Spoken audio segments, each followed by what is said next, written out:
All right.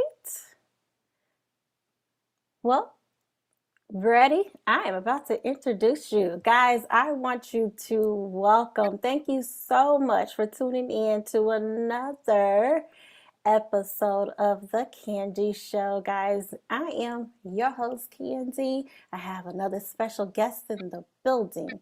Guys, I want you to welcome multi-award winning international recording artist, Mr. Craig Thumper Samuels. Thank you. Let me do that again, but because this is live and you never know what happens. But guys, I want you to welcome my special guest, Craig Thumper Samuels. Guys, Thank you. thank you so much for joining, Mr. Samuels. Thank you. Welcome. Thank you. Thank you for having me. It's my honor to be here. Where are you coming from today? Originally from Omaha, Nebraska, but I reside now in Los Angeles, California. Okay, Nebraska. Tell me a little bit about Nebraska. This time of year, it's cold. Okay, I Uh, know what cold is to me, but what is cold is what's cold to you? on average, there it's in the mid to upper 30s, but we have our days where the wind chills are way below zero. We have our 50 and 60-degree days this time of year, so it balances out in the mid to upper 30s. Oh wow, wow. Tell me a little bit about Nebraska. Now, I've never been there, never met anyone from there. Tell me about it. It's we're about 1 million strong, um, right in the heart of the country, right smack dab in the middle of the country. A lot of flat land, really no mountains or tall hills or anything. Um, we have our Nebraska Cornhuskers. I think that's what we're most famous for on the sports side. A lot of dynamite and fantastic musicians from there. Um, it's a great place to grow up and raise kids, and it's really laid back, and not a lot of um, not a lot of highlights, but the highlights that we do have are high. So it's great. I love it there. Okay, guys, thank you so much for joining. Guys, we have man, Mr. Samuels. I have to say I appreciate you, your music.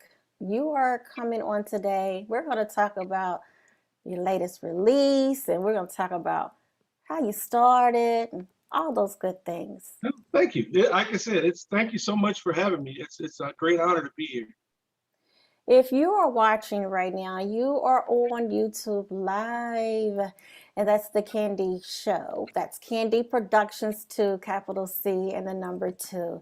We have, again, my special guest, Mr. Craig Thumper Samuels. All right, Mr. Samuels. Let's talk about we're gonna get the real business taken first. You're gonna get that out of the way. You have a new song out, which is a very beautiful song.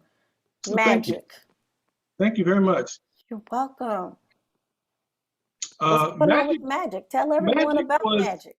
it was inspired by its sister song Hope, which is Heal Our Planet Earth, which is the other song that went number one just before Magic. So it's kind of a double whammy, if you will.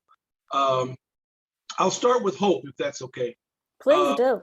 Hope was written initially uh, for all the first responders, the doctors, the nurses, the firefighters, the paramedics, everybody that kind of jumped into the hot water, so to speak, when the pandemic hit. Mhm. And they all went to battle. They all went to the front lines to face, put their own lives in harm's way to help others that were being impacted by this pandemic. And shortly after it was released, I started to notice that everyday people were coming out of the woodwork, just like the firefighters and the nurses and doctors. So I expanded that dedication pretty much to everybody. And Magic was the result of that, because the way it all happened, is what I consider magical. You have strangers coming together, reaching out to other strangers to help them through trials and tribulations due to the pandemic and the snowball effect because of the cause of the pandemic. And it, like I said, it was just magical. So they kind of, magic and hope kind of go hand in hand. And they both went #1 kind of right after one another, which really surprised me. But it was to that dedication to both of those songs for the people of the planet, really, people of the world, because everybody came out to help everybody else. Perfect strangers. If they didn't help out in a physical way, they on social media they were offering emotional support. All kinds of way, any way they could help out or reach out, I should say, to help somebody else, they did it. And so both of those songs kind of went hand in hand to as a dedication to everybody who came to the front lines, who reached out to help somebody else. I've listened to your catalog as far as I can go back, and I have to say that Magic, when I first heard it, I was like, oh, immediately I loved it. Oh, thank you. You're welcome, because of all the different instruments that I hear on Magic. Now, are you playing this? Do you Yes. have a band? Tell us I, about I how Magic came about. right now I have what I call an invisible band because I am the band. I played all the instruments, all the recordings on all of my recordings. I do all the instrumentation, the writing, the producing, the all of it. Oh, wow. Oh my Thank gosh, did that take years to get that going? Yes, a lot of years, Okay, a lot of years, a let's lot of go years. let's go back. Let's go back. What was your inspiration? Who Um, or what was your inspiration to get me into the music industry? I it all started, to be honest with you, it all started when I was in my mom's stomach. I would hear music and I would kick and bounce around and move around, and that's where the name Thumper came from. Because when I Oh, was in her stomach, and I heard music, I would just go bonkers and whatnot. So I guess the inspiration is a gift from the man upstairs. I have my grandmother on my dad's side played piano in church, and I have two uncles. One plays the saxophone, the other one plays the piano. But in my immediate family, I'm the only musician. okay. So music was So pretty much all around you pretty growing much, up. yes, ma'am. I started about as early as I can remember, was 4 years old, banging on pots and pans and trying to listen for different sounds and stuff like that. But my mom always told me I was going to be her little thumper when I as I grew up. And I didn't like the name at first. I thought it was corny and I got teased sometimes. But as I grew older and grew further into my music abilities, I kind of adapted it, and it kind of all came together at that point. Now, what was your first musical professional instrument? Uh, the clarinet, believe it or not, Nice. the clarinet, and then I moved to alto and tenor saxophone, and then I moved to bass, and I don't remember which order, if it was piano first and then guitar first and piano, and picked up the drums and percussion and all that kind of stuff. So it's a blur now. I just play them all and put them all together to make one sound, which is what I call the ozone sound, because it was originated in Omaha, Nebraska. Oh, nice. Yeah. Okay. Okay.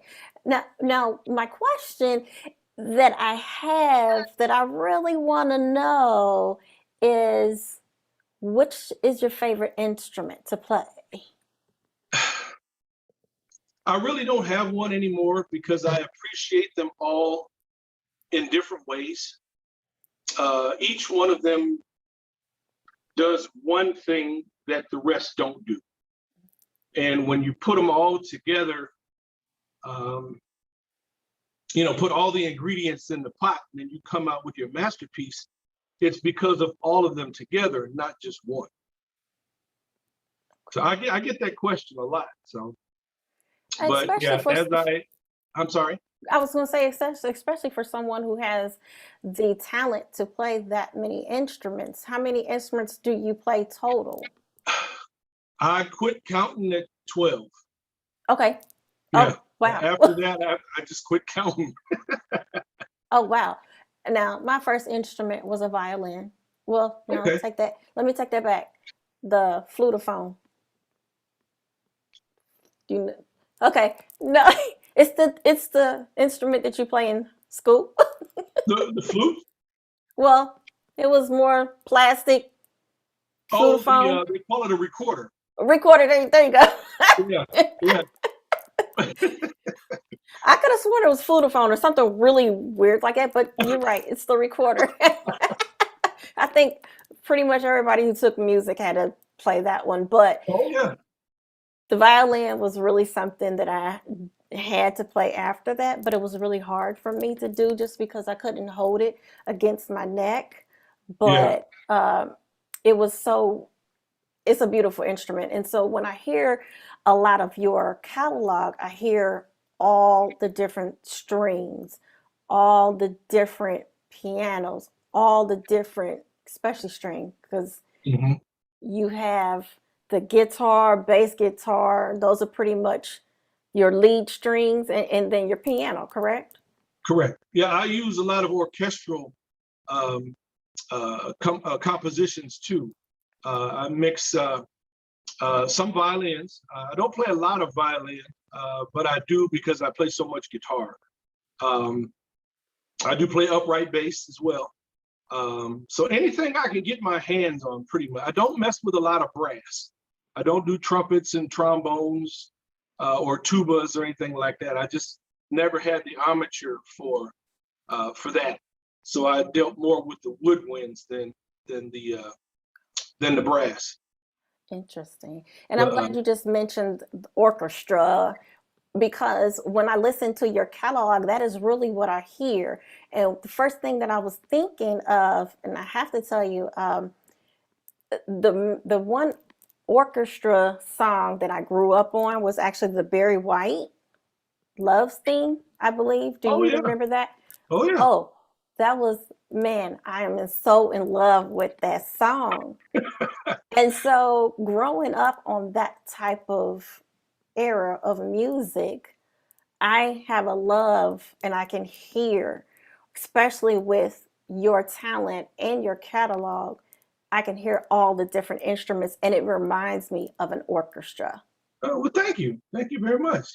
Yeah, I grew up in that era as well, like the '70s and the late '60s and all the way through the '80s, just listening to all different kinds of music, from the heavy metal all the way to the gospel, to the classical, to the country, even some reggae, all of it. And that's where I would say kind of where the ozone sound was created, because I grab something out of every genre that I hear, and I try to incorporate, if it's even just a little piece of one of those genres, into a piece of my music, and maybe a different piece in another composition or something like that. It's just kind of mixing it all together and creating a sound which I believe, in my honest opinion, that many people don't do anymore. You know, They because don't. music nowadays is a lot different than the music in the '70s and the '80s. And Yes. a lot of times I try to even reach back to those eras to bring something of that flavor into today's music. I have to tell you, at the end of the day, while a lot of electronical machines have replaced live music, that's still where it starts. That's still the core. And for me, I love live music. Oh yeah, I love live music. There's nothing that's, you know, nothing like nothing live better. music. It just That's puts you right. in a different mode. You Uh-huh. know, it just puts you in a different mode. Now, when you started, tell me about Omaha and the music scene there. Uh, as I grew into the performance side of it, um, again, I have two uncles that played. Um, the one that played the saxophone, believe it or not, I have never heard him play, but I have heard uh, bands that he's been with, and people that talk about these bands, and and how prominent he was as a saxophone player in those bands. And going listening to some of Omaha's history, some of the bands that he and my other uncle plays the piano, and I've heard him play, and he could outplay me on wits end. It was amazing how this man is, how talented this man was. And but the music scene growing up in as I was growing up was kind of close knit. We had 4 or 5 bands, and the bands did those 4 or 5 bands kind of did everything. Each band was playing at a different place each week, and we kind of mixed it up. Um, and then as I grew older, things started to expand. Because Omaha was growing at the time as well. So other musicians would come in. Other musicians were their talents were emerging, kind of like mine and everybody else's that we in that era, and we all just kind of expanded from there. And as we expanded, then the club owners and the venues increased because of the size of the musicianship, excuse me. As that grew, then we kind of outgrew the limited amount of clubs and places we could play, so they started growing, and it kind of expanded from there. Now, you just said earlier you're a one-man band. Not by choice. Okay. Not by choice. I have to hear about that. I would love. I've played in bands in Omaha. I've created a couple of my own bands in Omaha. But as time and people grow, musicians change directions. They get married. They move out of state. Decide they don't want to play anymore, or this or that, or this or that. And when I was growing up, I couldn't play all of these instruments. And in 1991, I built my first recording studio, and I started writing my own music. Before then, I was just kind of playing cover tunes and bands and things of that nature. But as I started writing and composing, when I couldn't play, say I couldn't play guitar, for instance, I would bring in, ask a guitar player, can you play this part on this song for me? And 9 times out of 10, they wanted to play the part I gave them their way. I don't think it should go like that. I think it should go like this. But I wanted you to play it like I gave it to you. And it just kind of, through time, different musicians, it all fell apart. So I said, it's easier for me just to learn how to play all this stuff so I can do it myself. I can do it the way I want to do it. It'll come out the way I want it to come out. And if it's garbage, then it's my fault, so to speak. And that's kind of how I developed the one-man band theory. I think James Brown had a lyric that said, I don't want nobody to give me nothing. Just open up the door and I'll get it myself. I think that was James Brown. I might be wrong. But I kind of took that in as to say, well, if you can't do it the way I want you to do it, then I'll do it myself. And over time, it's worked out. But again, I would love to play with other bands. Even here in LA, I've reached out to a few musicians here to do some collaborations and things like that, but they didn't work out. So I couldn't let that stop me. So I just do it myself. I heard that saying called, listen, if I want to do it, if I want to do it right, I have to do it myself. And that's unfortunate because again, in this industry, you have to find people who are on the same page, who have Right. the same dedication. And when it comes to, especially when it comes to your craft, your talent, especially music, you want to Hmm. make sure that everybody comes to rehearsals, everybody pulls their weight. Exactly. Um, I myself know all about that because I was part of a band a few years ago, and Oh, really? was my first. Now, I never played, but I had involvement in the entire project, and I I, never saw that whole piece of it played out in real time. Whereas I've done shows, but I've been on other parts. So I've never been in part of a band. And I realized that, yes, it takes everybody to come together to do their part. Because yes, when you ma'am. have a gig and it's like, okay, you practice, but then at some point, if someone gets sick, then it's a done deal. What can you Right. do? What can Right. you do? What can you Yeah. do? So that I understand how all of that works. And it's amazing that you're doing all of it by yourself. Tell me about the process when you're writing your music, when you're creating. Tell me about the creation process. It's mainly driven from either inspiration or hardship from either something I've seen, something I've heard about, or something I've experienced, be good or bad. Um, I find stories. I get messages and emails from people that kind of tell me what's going on in their life, or good or bad. And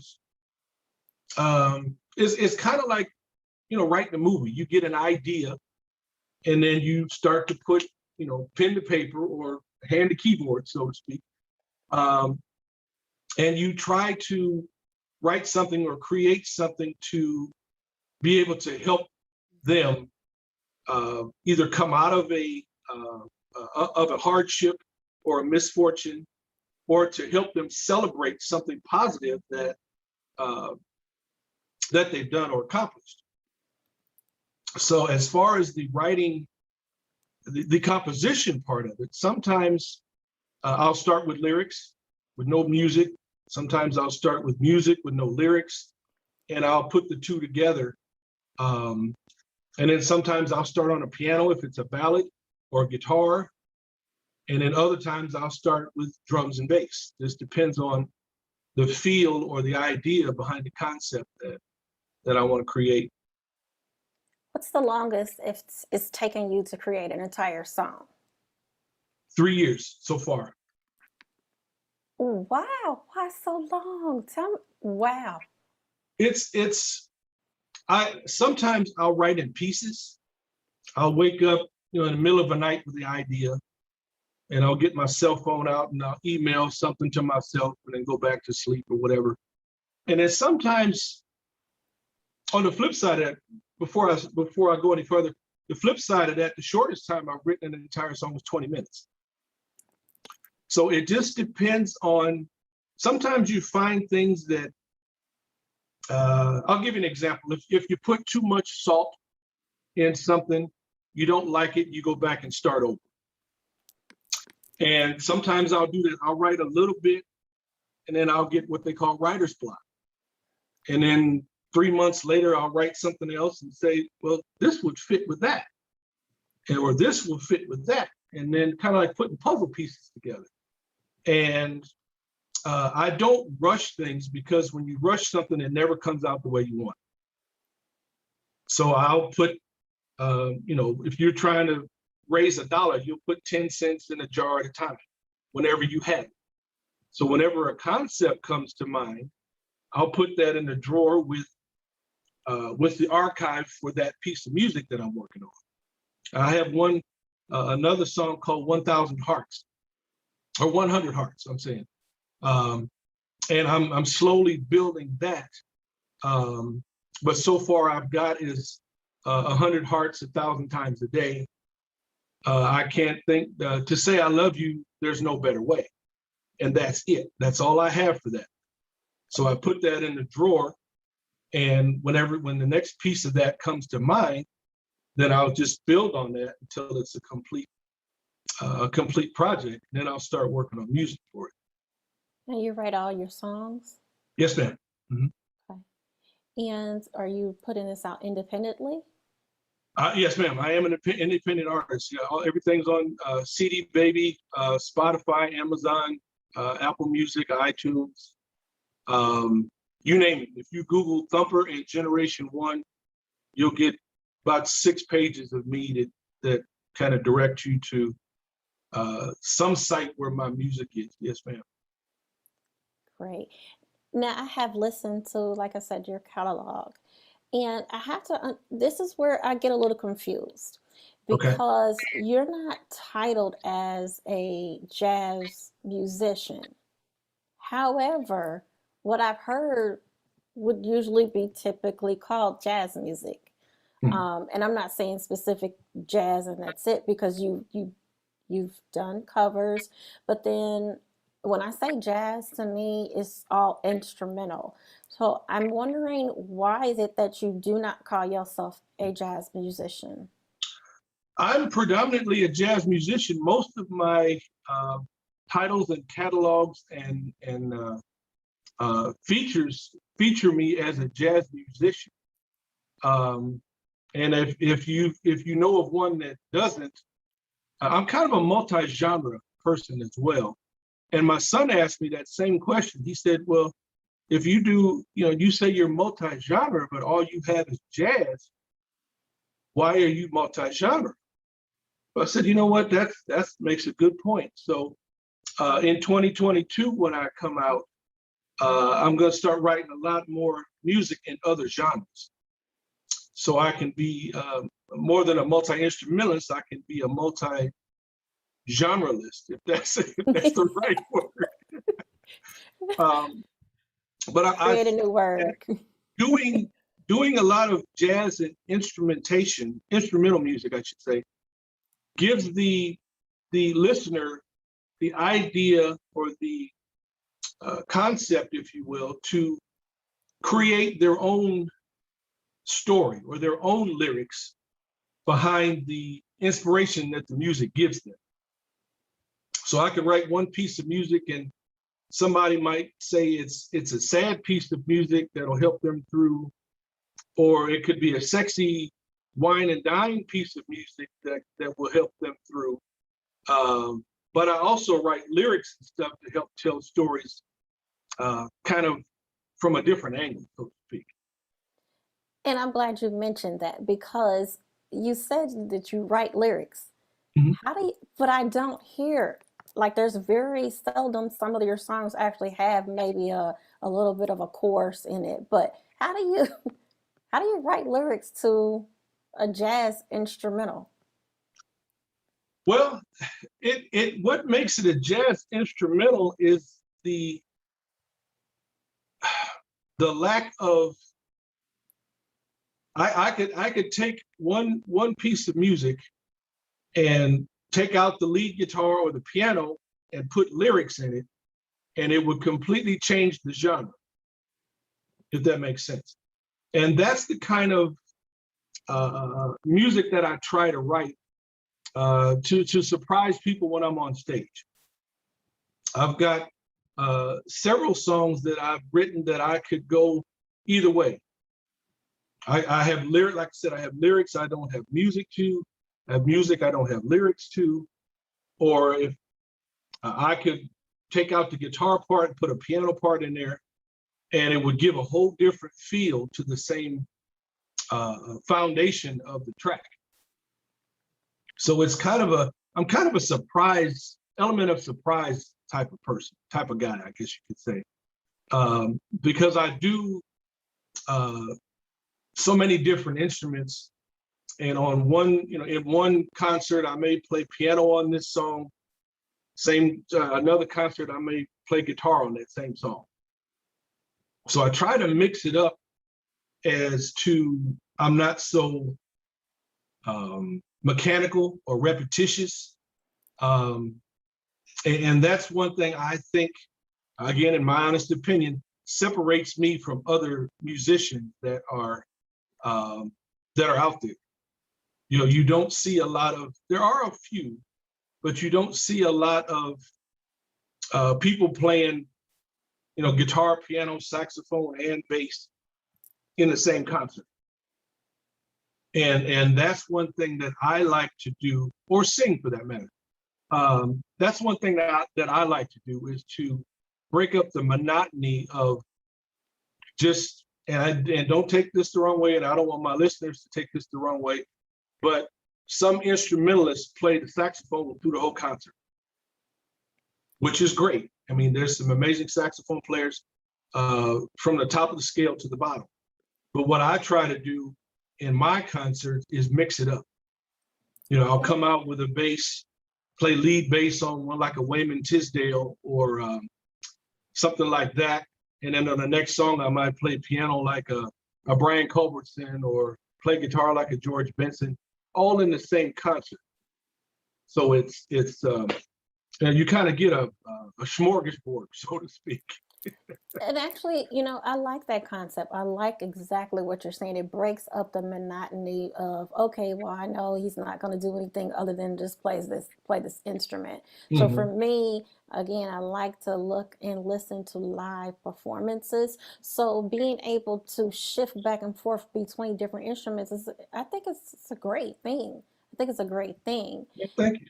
Now, how many albums do you have out? 14. Wow. 14. Yeah, 14. I had to stop and think about it.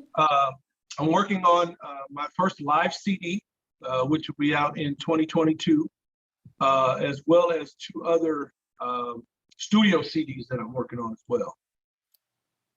Okay. So I try to stay as busy as I can. I work with other artists, but I am dying to get back on stage. You know, COVID kind of messed me up in the sense that I missed the stage, but it also gave me a lot of time to write and reflect. I did a few live streams as well, but it gave me a lot of time to write and reflect on, like I said, hope and magic were results of you know, being confined, so to speak, to TV and social media. So, but yeah, I definitely missed the stage.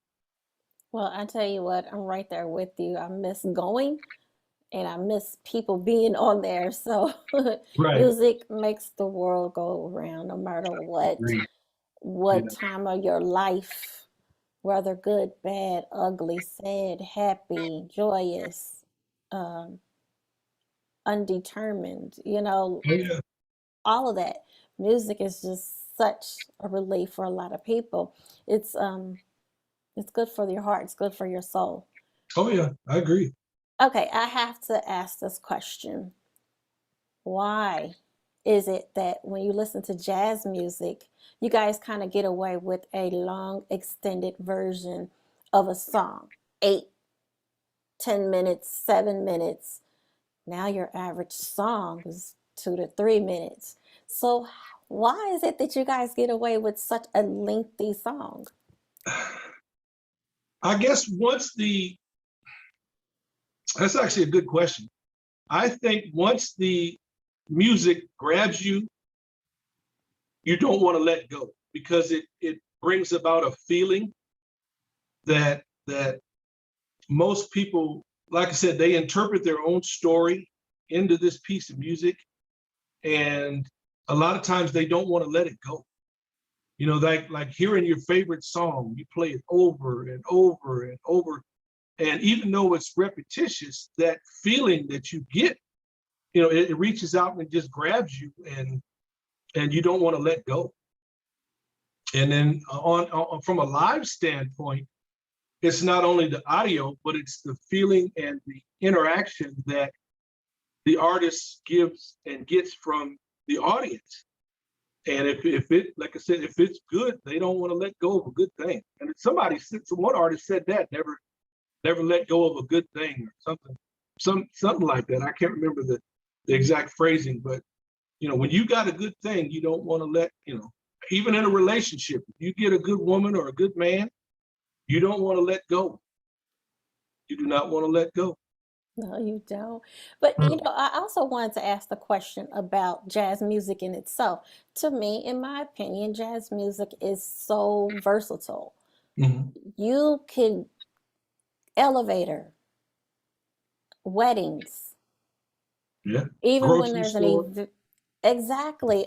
You could even see, and jazz music is used commercial, Mhm. on TV. Jazz music is just so versatile and you can use it everywhere. Right. You know, And do it's you agree also, with that? I was going to say, yeah, and you can't date it. You could listen to, a George Benson piece from the early 70s, and it hits you the same way now that it did back then.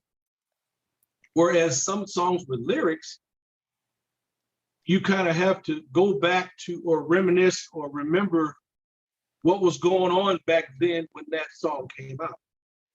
Whereas, like you said, my catalog, I've got stuff from uh, the early 90s, the late 80s even, that if you listen to it now, you wouldn't know if I did it yesterday or what, 20, 30, 20 years ago.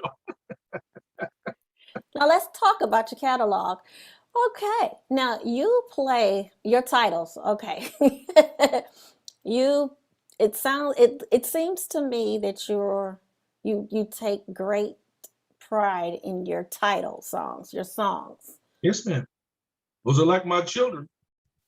I have to tell you, how long does it normally take you to come up with the titles? And do you come up with the titles of the song before you create your song or after? Or even during? It depends, both, or all three, I should say, before, during, and after. Um, I'll have a concept in my head, and then once it's done, I might get an email or see something on TV that would where you can connect the two. And then sometimes there's one, two, three. I think there's about 6 titles and covers that I have that I don't even have music for yet. And so it just is whatever comes to mind.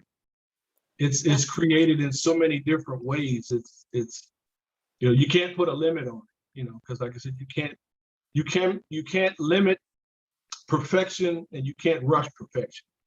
And I strive. I'm nowhere near perfect. None of my music is anywhere near perfect, but I do the best I can. And from my fans and friends and yourself and other people that I've had interviews with, and listening to them and their fan base, I seem to be doing okay. Now, just for those who don't know, and this is just their first time hearing and seeing who you are, I've picked out a few titles that just caught my my eye before I even listened to them. Sure. Okay. All right. Bluesberry Jam. Like that one. Yeah. Chicken Picking. Right. Oh my goodness. Single and Lonely. Okay. Midas Touch. And one more. Oral Six. I said, wait a minute. Did he try to be nice and not spell the word? But I had to listen and understand. See, sometimes those titles will catch you and you would think something. But I realized that you, in my opinion, my assumption is for that song, you were making love with your sixth string. Very much so. Very much so. And the titles are designed and created to uh, make you do a double take, so to speak. My third CD was called Six Education. And I got the concept. And this was one of those uh, instances where the music was written and I didn't have a title. And I was a guitar teacher for 10 years at a local college in Omaha. And a student asked me to hear some of my work. And at that time I had just finished it and told them I didn't have a title because I played it for the entire class. And I didn't have a title for it. And they liked it. Well, what do you call that? I said, well, I don't have a title for it. And one guy said, well, why don't you call it Six Education? And I did a double take. Huh? What? You know, because I wanted to make sure I heard what I heard. And it was a great idea because I was a guitar teacher. I was teaching, you know, guitar, and I put the concept together. And to this day, that's one of my best-selling CDs, and that was my third one. So that was 1990. Shoot, I don't even remember when I did it. It was a long time ago. 1994, I believe. Wow. And like I said, still to this day, that's one of my best-selling CDs. And we're going to talk about that. Now, and please correct me if I'm wrong, but from what I've heard in your catalog up until now, it seems like the guitar was your upfront instrument. So that seems like how your music was going to where the piano or any strings were your secondary piece. So when I say that, the first thing I hear that's just so powerful and upfront is the string, is your guitar. Versus what I'm hearing now, I'm hearing as time went on, you brought in more strings and dropped your, piano, more of the piano, and dropped your bass or your guitar in the back. But now, even with Magic, I hear both, but at the same time, I hear the piano work more up front. So I'm correct at hearing that, correct? Yes, ma'am. Mm-hmm. That was one of the things that as I grew, I expanded on, kind of like what my son said as far as being a jazz musician or being a multi-genre musician, but only having jazz. So for a long time, I was a jazz guitarist. And then up until 2 years ago, I think, I started adding more piano just to expand the versatility. And the bass was always in the background. I've got two songs that feature lead bass. But again, as we go into 22, I want to expand on that more as well. But yeah, I was, always on the guitar. One, because when I played on stage, it was the easiest to carry. I didn't want to have to carry a Fender Rhodes and 3 keyboards and all that kind of stuff. Every time I went and played a concert, I'd grab my guitar and go because it was easy. But like I said, as I grew, up until about 2 years ago, I decided, well, if I'm going to be a multi-instrumentalist, I'm going to be a multi-instrumentalist. So, I want to get me another saxophone, hopefully in 2022, and I want to start playing some saxophone as well. I want to pick that back up too. Can you name 3 the jazz legends that you like to listen to? Ooh, just 3? There's so many. Good All Lord. right. You can name 5. Oh, like 5? Yes, gotta, because there are so many. Yeah. Does instrument matter? No. George Benson. God, there's so many. Wes Montgomery. Charlie Parker. From that era. And then I've met so many as I became more prominent. Peter White, Steve Cole, Steve Oliver, Richard Elliott, Norman Brown. Good God, there's so many. It's hard to pick. Me, I'm. and now see, this is the thing. We can add you to those because from Omaha, a lot of people didn't know who you were, and now they know who you are.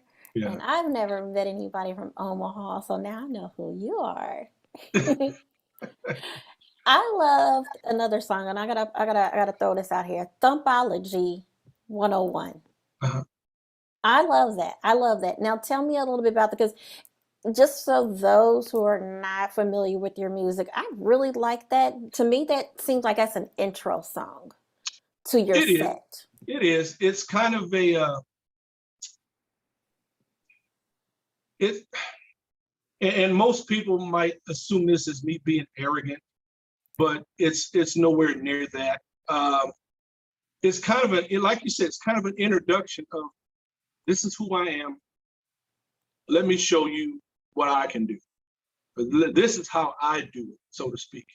And the concept was a teaching concept. Not arrogantly speaking, but there are a lot of musicians that want me to help them, and I look out to those better than me and those that are still learning what I've learned. And everybody can teach everybody something if they're willing to learn. And to be quite honest with you, there are some musicians that think they know everything and you can't tell them nothing. You may have experienced this, you may know somebody, but I'm not like that. I always try to help anybody that asks me for help. I'll play with anybody that wants to play, collaborate, share the stage, whatever. But I always try to learn what I can from them as well. So the Thumpology 101 was just kind of this is where I am now, and I want to show it to you. And it was kind of not arrogant, but confident, so to speak. But it seems like every artist has one of those types of songs where they want to put their stamp on and let them know how talented they are. Not being Mhm. arrogant, but you got to have your own hype song. And I Oh think yeah. Thumpology, to me, Thumpology 101 is like a very good hype song. Oh, thank you, thank you. My You're welcome. favorite is called the Schmoove Groove. I was going to ask you about that. Tell me Yeah. what's going on with that song. That's like that's my signature song, so to speak. I always end every show with that, because it gets people up, and they can, when the concert's over, I'll say, well, the clock on the wall says that's all, but the clock on the stove says I got time for one more. So with that, I did that with Bluesberry Jam when I was in Salt Lake City, I believe. But that was just kind of a jam session. But the Schmoove Groove was more organized and composed to get the people up, say my thank yous, my goodbye, and they can groove on the way out the door. And that's one that always sticks, because of the horn lines. That's one that always sticks in people's minds as they're going out the door. So yeah. There is another song that I really think is very beautiful and it really fits to what's going on today. And we're going to Mhm. get back to magic in a little bit. But love for tomorrow is not promised. That is such a beautiful song. Thank you. Thank you very much. That's there's a message in that, and it's kind of, that's the title track of, wow, my 11th CD, 11 or 12. I got so many I can't remember. um, but it's just a message that, and that's basically comes from people's stories. I haven't talked to my mom in 10 years. I haven't talked to my dad or my brother in 4 years. We fell out, and he passed away, and I didn't get a chance to say, I'm sorry, I love you or whatever. So I try to incorporate that. Tomorrow ain't promised to nobody. And so if you have a beef with somebody, let it go. Life is too short. And you may have a beef and y'all fall out. And like I said, in some of these stories, somebody passed away, and well, I didn't get to say I'm sorry. I didn't get to say goodbye, or so take that, and turn it around, because like I said, tomorrow love, but tomorrow ain't promised. There's I've got a new song I just started on yesterday called Flow, FLOW, and it stands for Favor Love Over War. Mm. And it's kind of developed like Hope, which is Heal Our Planet Earth. And I've also got a new release called TKO, which is coming out in January, and that's Transfer Kindness to Others. And a lot of these metaphors, if that's the correct word, resonate with people, and it makes sense, and it makes people think, and that's kind of what I'm trying to get across.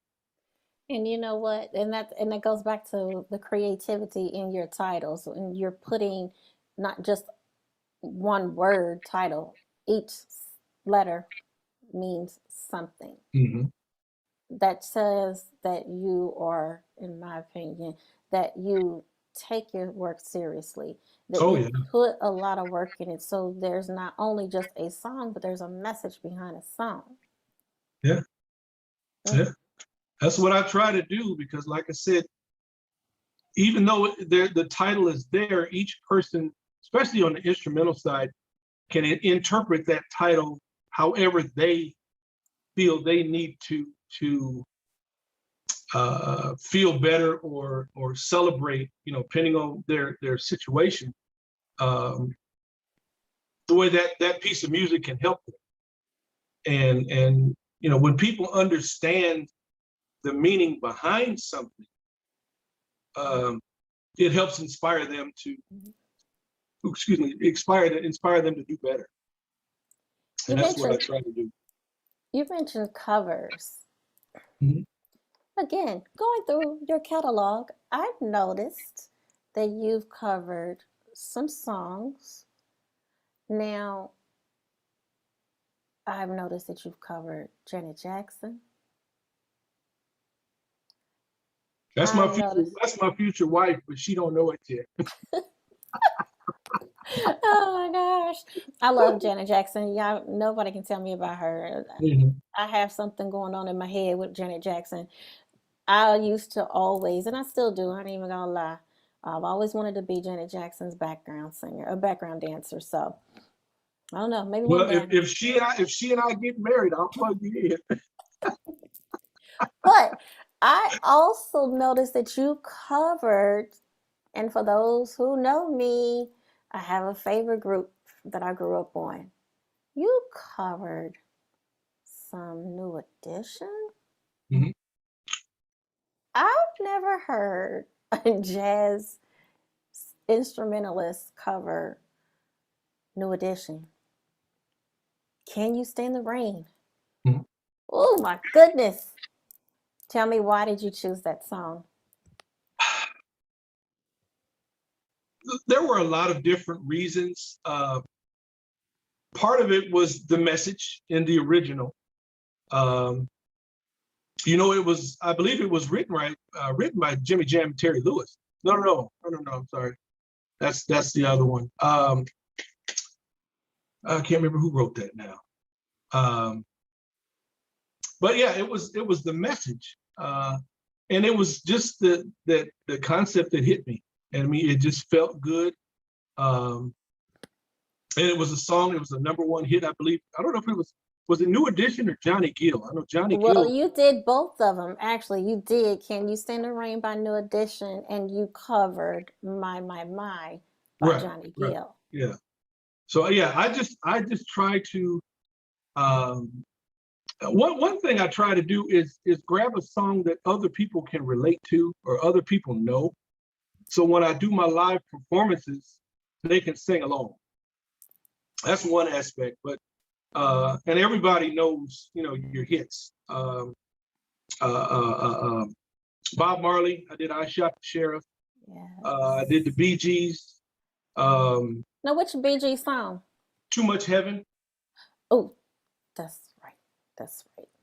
Yeah. Al Jarreau. I just finished Roberta Flack's "Feel Like Making Love." If you haven't heard that yet, Oh, um, no, I haven't. it's I got um, man, I got "Good Times" by Chic. Yes. Um, yeah, I've done. I try, like I said, I try to do some covers because, like I said, I want people um, to kind of Be reminisce or familiar. reflect, so to speak, when when they go back, when they hear that. But I try to do it my way so they can combine the two. We're going to go back to Magic. The first time I heard Magic, what I liked about Magic was how you teased us with that piano, you know? And I immediately, I've listened, and I'm not for sure. Are you familiar with Paul Hardcastle? Oh yeah, oh yeah.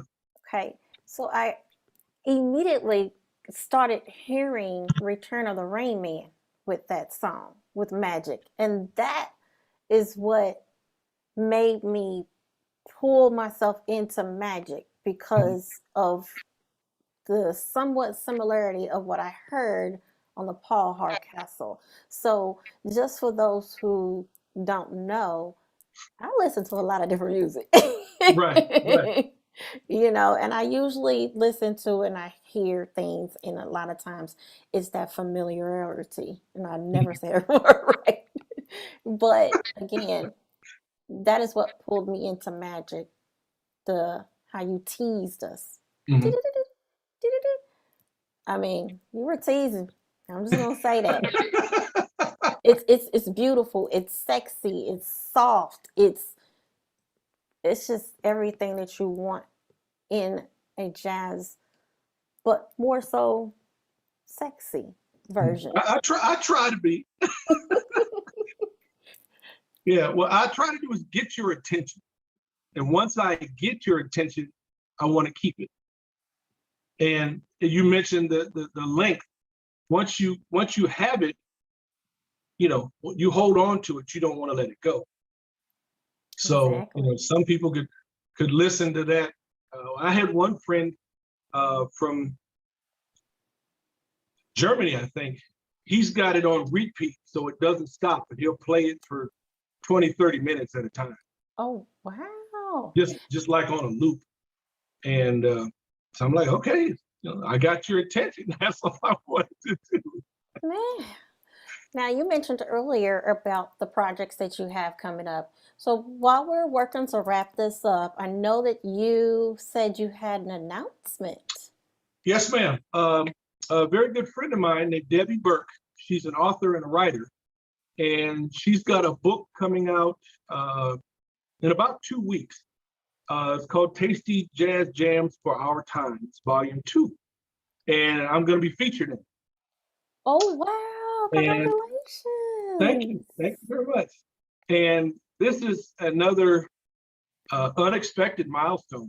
I never thought that I would be, featured in a book. I've been on TV, I've been in movies, and all over the radio, but this is a different realm or avenue that I did not expect to be a part of. And it's so great. I'm so honored that I was able to, get her attention for that matter, and for her to invite me to be a part of her book. And I am so honored to be there. That is amazing. Oh, wow. Oh, wow. Oh, wow. Guys, he has a website. Tell us what the website is. Thumpinhard.com, ThumpinHard.com, for a pound of the ozone sound. I like that. I like that. And tell everyone, how can they download your music and Again, follow yeah, I'm you? on, if you Google Thumper and Generation One, and it's the ampersand, not the word and, you'll get about 6 pages of me. I'm on iTunes, I'm on Amazon, uh, my website, of course, Spotify, uh, Google Play. I'm on Music Choice, and a friend of mine and I are working to get on Sirius XM watercolors. Wow. I'm working on that. I'm everywhere. Yeah, just Google Thumper and Generation One, and you'll find me. You'll find me. Facebook, Twitter, Instagram, Snapchat. I don't have a TikTok account yet. I need to build one, but I haven't yet. Again, I'm everywhere. I'm everywhere. Oh man, I tell you what, guys, make sure you go to Thumping Hard. I've seen the website. You have some things on there. I know you talk about a nonprofit I have organization. two nonprofits that I'm trying to build. One's called Jada, which is Jazz Against Domestic Abuse, and the other one is called Our Stars of Tomorrow.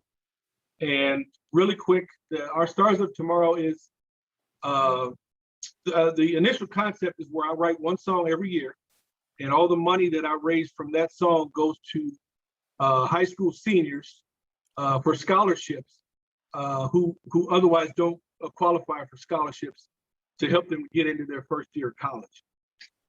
And Jada is kind of a domestic abuse awareness program where I'll play concerts in a certain city, and the part of the proceeds from that concert will go towards domestic abuse awareness, homeless shelters, to build homeless shelters, and help people get out of domestic situations that they otherwise wouldn't be able to get out of.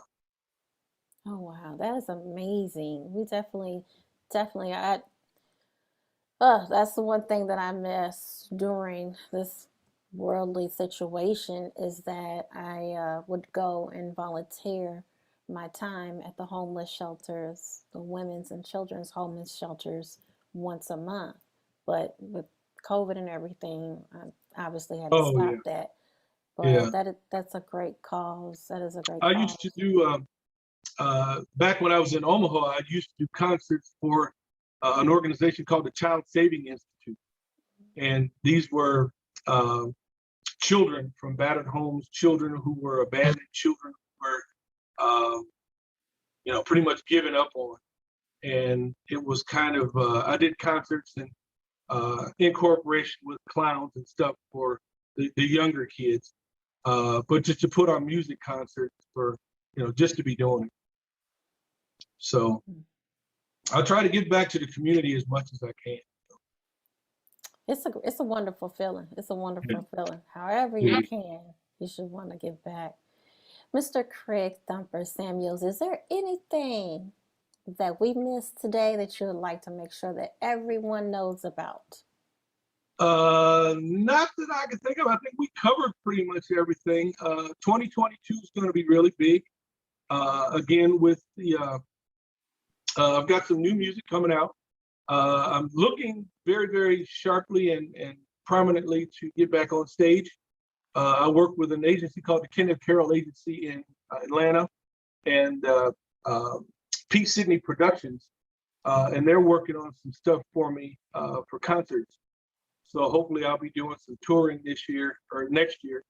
And so yeah, if you see me out or hear me here, I'm going to be somewhere. Come out and say hi. I'd love to see you guys, and you too. Well, So you I'm just, happy. man, man, I'm telling you what. I'm Lord willing, I'm going to be everywhere I can be in 2022. I know that's right. Yeah, I yeah. definitely want to give a special shout out though to Keeping It Real Radio on the Rise. It's Oh, Miss actually Janice. I forgot about yes. Miss Janice. Hey, Miss Janice. Yes, I want to make sure I give a shout out to her because that's initially where I learned about you. Yeah, And that's right. Yeah. yeah, I just want to make sure I give her a shout out because she's definitely a great supporter of the Candy Show. So, guys, make sure you go follow her and check her platform out. She's got some talent coming up, Yes, and she does. As a matter she of fact, always. I was her very first. The interview that you were a part of was my second interview, and my very first interview, I was the first artist on her new show, the Awesome. very first, and that's always going to be a heartfelt milestone for me. So thank you very much, Miss Janice. We have to start somewhere.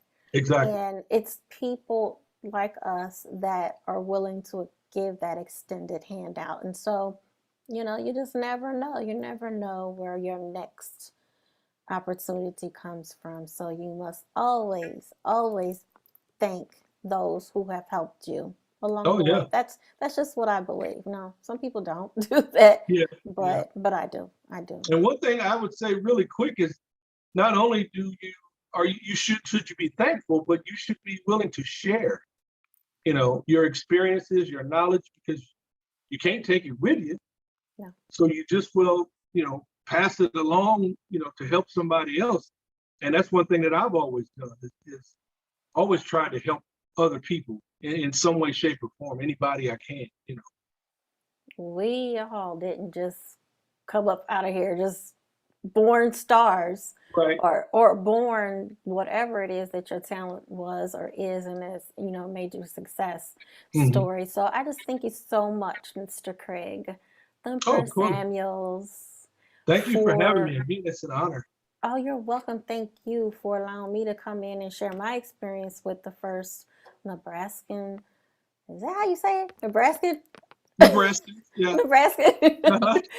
that I've never seen, never heard of. But then I appreciate you and your willingness to just, like I said, share this conversation, because I love music and I love hearing about people's come ups and backstories and how they first Oh, started. So I just well, love all again, of that. thank you for having me. If you're ever in Nebraska, take some time and visit. You'll really like it there. Well, I Um, don't know if I'm going to be going anytime soon, well, but it'll be there. I'll Yeah, try. but yeah, if you we I believe we still have the number one zoo in the country as far as population goes. Um, Ooh, so yeah, if you get a chance, it's really lovely. It's really beautiful. Uh, definitely will do that. so yeah, if you ever get a chance to visit Nebraska, please do. Yeah, you'll love it. I guarantee it. I definitely will. Well, guys, thank you so much for tuning in to another episode of The Candy Show. You know who I am. I'm Candy. Guys, make sure that you like, subscribe, and hit the notification button on the YouTube channel, Candy Productions 2, capital C, and the number 2. Guys, thank you so much. Make sure you follow Mr. Craig Thumper Samuels. And guys, stay tuned, because I don't know what's coming up, and neither do you. All righty. Thank you. Bye-bye. All right. Thanks again.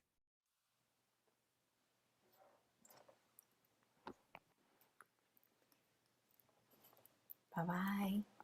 Oh, you know what? Before we leave, yeah, I'm gonna throw this out to you just because. Do you have a second? And do you have your instruments tuned up that you might want to take us out with something? I don't. I didn't have any. Oh, well, see, that's what happens again with the candy show. It's always raw. It's always uncut. It's real. It's not scripted. So we just try to do what we can do. All Right. right, guys. Thank you so much. Again, have a good night. And I'll be talking and seeing you guys later. Bye bye.